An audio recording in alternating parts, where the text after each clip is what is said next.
Hello everyone. Welcome back to English School of India. Today we are going to learn the use of have to, has to, had to and will have to.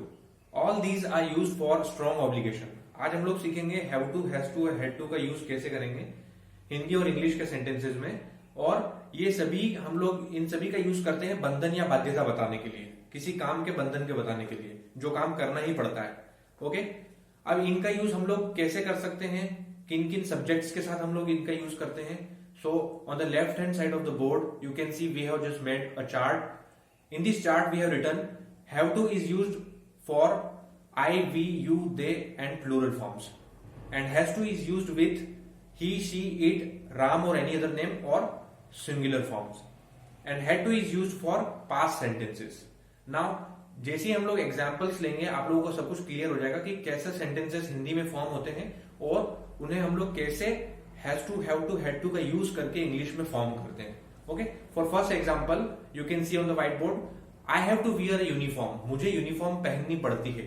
अब यहाँ पर क्या strong obligation है कि भाई मैं जब भी स्कूल जाता हूं तो मुझे यूनिफॉर्म पहननी पड़ती है, मैं जब भी ऑफिस जाता हूं तो मुझे यूनिफॉर्म पहननी पड़ती है. XYZ wherever you go wear uniform is compulsory. So how can we make the sentences where something is compulsory और समथिंग इज इन ऑब्लिगेशन. तो एग्जाम्पल्स आपको क्लियर होगा. I have to wear a uniform, मुझे uniform पहननी पड़ती है. Second one is I have to go to school daily, मुझे रोज स्कूल जाना पड़ता है. Third one is he has to go to college daily, उसे रोज कॉलेज जाना पड़ता है. She has to live in a village, उसे गांव में रहना पड़ता है. When do you have to finish the work, तुम्हें कब तक काम पूरा करना है. ओके, यहां पर भी ऑब्लिगेशन आ रही है कि तुम्हें ये काम जो दिया गया है ये तुम्हें कब तक पूरा करना है. ओके, ये जो है ये इंट्रोगेटिव सेंटेंसेस है. तो हम लोग इसे कैसे बोलेंगे इंट्रोगेटिव सेंटेंस को. When do you have to finish the work, हम लोगों ने इंट्रोगेटिव सेंटेंस जो है वो डू की हेल्प से बनाया है. ओके, डू, डीड या डज, इन तीनों की हेल्प से हम लोग इंट्रोगेटिव सेंटेंसेस फॉर्म कर सकते हैं. डू, डिड या does. Okay, once again I am going to repeat the sentence. When do you have to finish the work, तुम्हें कब तक काम पूरा करना है. The sixth one is I will have to go in his marriage, मुझे उसकी शादी में जाना पड़ेगा. देखिए हम यहां पर क्या बात कर रहे हैं, हम लोग फ्यूचर के बारे में बात कर रहे हैं कि भाई कल मुझे उसकी शादी में जाना पड़ेगा या परसों मुझे उसकी शादी में जाना पड़ेगा. तो हम लोग फ्यूचर के बारे में बात करें तो हम लोग बेसिक सी चीज है, हम लोग यहाँ पर क्या विल का यूज करेंगे. You will have to go in his marriage, you will have to go in his marriage, मुझे उसकी शादी में जाना पड़ेगा. या मैं ऐसा बोलूं मुझे कल उसकी शादी में जाना पड़ेगा. I will have to go in his marriage tomorrow. Seventh one is you will have to come on my birthday party, you will have to come on my birthday party, तुम्हें मेरी बर्थडे पार्टी में आना ही पड़ेगा. Okay, यहां भी obligation है कि हम लोग जब किसी को ऐसे बोलते हैं कि नहीं तुम्हें मेरी बर्थडे पार्टी में आना ही पड़ेगा. ओके, तो हम लोग क्या कर रहे हैं, ऑब्लिगेशन शो कर रहे हैं. तो इंग्लिश में हम लोग कैसे बोल सकते हैं, you will have to come on my birthday party. Now let's have some negative sentences. How can we make negative sentences with the help of have to, has to and had to.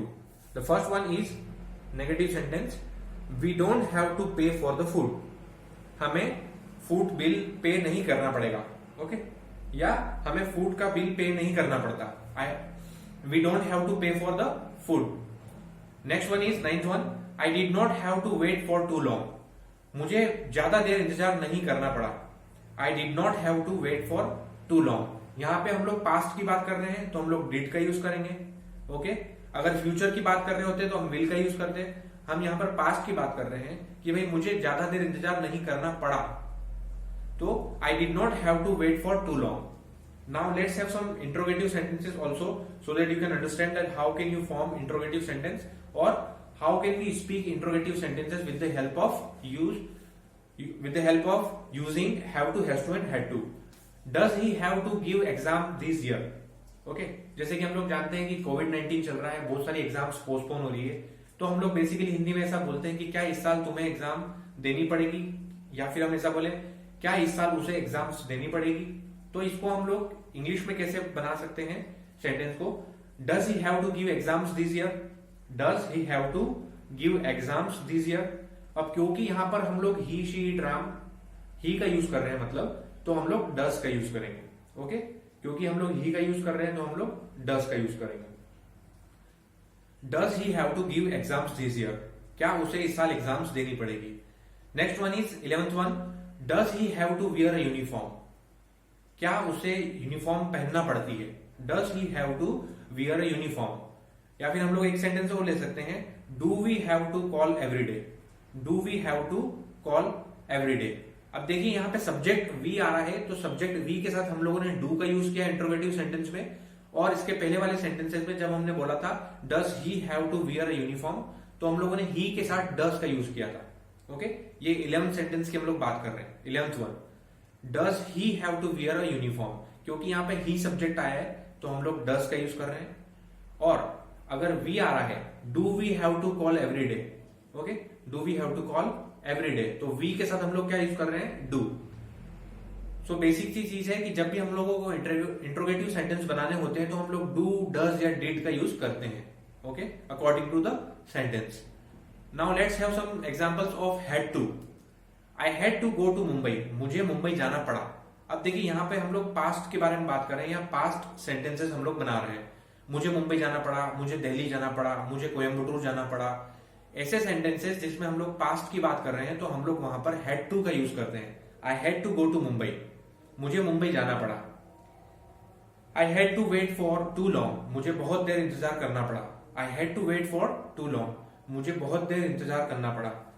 14th one is yesterday I had to go to the dentist, कल मुझे dentist के पास जाना पड़ा। Yesterday I had to go to the dentist. Next one is which is the last one, does he have to wear a uniform. देखिए यहां पर ही जो सब्जेक्ट है हमारा वो ही है, लास्ट वन के बारे में बात कर रहे हैं, 15th वन सेंटेंस।